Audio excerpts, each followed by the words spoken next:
भावली धबधबा मारहाण प्रकरणातील मुख्य आरोपी जेरबंद. नाशिक ग्रामीण पोलिसांची पत्रकार परिषद लाईव्ह स्क्रिप्ट.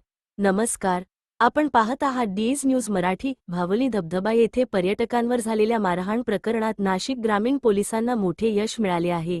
या प्रकरणातील मुख्य आरोपीला पोलिसांनी जेरबंद केले असून या कारवाईची सविस्तर माहिती देण्यासाठी नाशिक ग्रामीणचे पोलीस अधीक्षक स्वामी पत्रकार परिषद घेत आहेत. या पत्रकार परिषदेत आरोपीच्या अटकेची माहिती, तपासाची सद्यस्थिती, इतर संशयितांवरील कारवाई आणि पुढील तपासाबाबत महत्त्वपूर्ण माहिती दिली जाणार आहे. चला आता थेट जाऊया नाशिक ग्रामीण पोलीस अधीक्षकांच्या पत्रकार परिषदेकडे. डॅश न्यूज मराठी प्रतिनिधी एजाज शेख, नाशिक.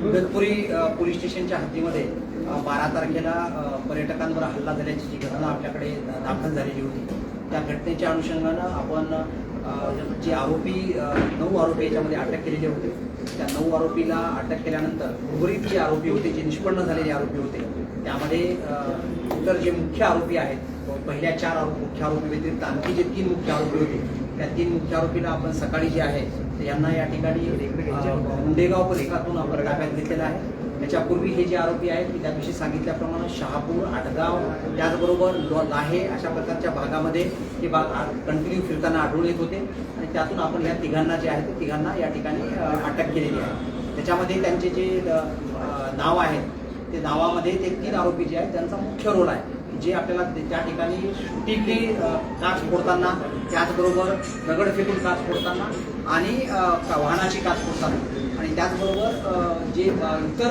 काही लोकांना त्यांनी कॉल जो केला होता त्याच्यामध्ये जे बाकी आरोपी होते, अशा सगळ्या आरोपींच्या संदर्भामध्ये ह्या 3 आरोपींची नाव निष्पन्न आहेत. त्यामध्ये राहुल भागडे, आकाश भोईर आणि कैलास भागडे अशी 3 आरोपींची नावं आहेत. आणि या 3 आरोपींना आपण अटक केलेली आहे आणि त्यांना जे आहे योग्य कायदेशीर प्रक्रियेने त्यांना कोर्टामध्ये प्रोड्यूस करण्यात येईल.